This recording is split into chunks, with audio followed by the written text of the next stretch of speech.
Hey guys, just wanted to do a quick update on the clay progress. And as you can see, compared to the last video, I've been pretty busy with experimenting and sculpting with this passenger side of the car and kind of messing around with the location and placement of the where I want the AC vent. So that's just one. I'm gonna have another one kind of on that side, and it's going to be recessed in just like that. Kind of go follow the concept art that if you've been following Facebook, you know that I have posted on Facebook and stuff. So yeah, it's been interesting to work with, and just really big learning experience.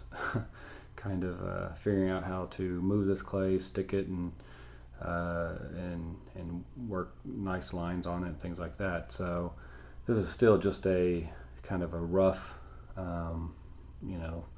sculpture, I guess, of the dash. What I'll do is I will get everything as close as I can inside the car so that I know where all the best placement is for everything, and then I'll take this dash piece out on the outside of the car, and then I'll make a little stand for it so that I can really kind of work over it without having the windshield in the way and things like that. And that way I'll be able to get it probably a lot smoother and really refine all the lines on this. So yeah, that's basically it.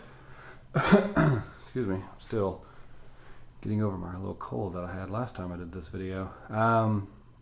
I've been using the little Miata AC vent to test with, and that's pretty much the same style of vent that I'm going to go with on the final version too.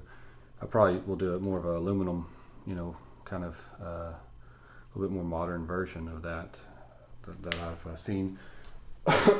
Goodness. But they're all pretty much, all the vents are about the same size, and the little housing that I made for that is oversized. So if it's not, then it will still fit. I basically just used a Campbell's soup can and applied the clay to that, and then removed the can because the clay is very strong when it sets up. So golly, so it's easy to work with even after removing the can, which you can kind of see down there. And all that's the extra shavings that came off of the dash and all that. So the plan right now is to just kind of work this passenger side, kind of experiment with this area first before I move on to the driver side, and work that, since it's going to be a bit more complex.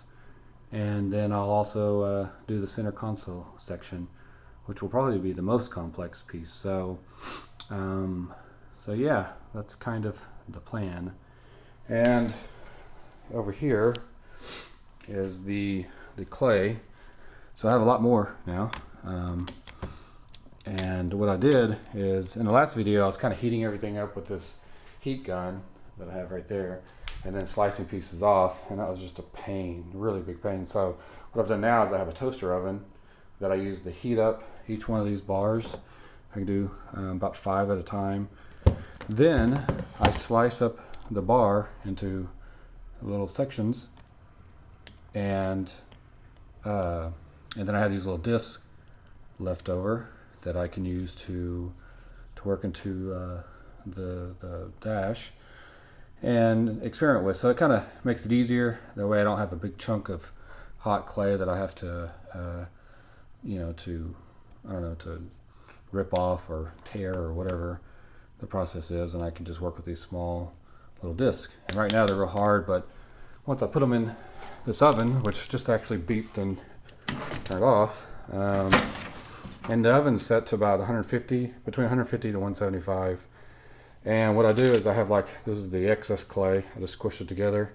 But as you can see, it's really soft now, and it's really easy. It's easy on my hands. It's not burning. It's not super hot. And I think my hands have gained a bit of resistance now, and which is good because, man, when I first started, every finger I had like blisters on it and couldn't move my fingers. It was crazy.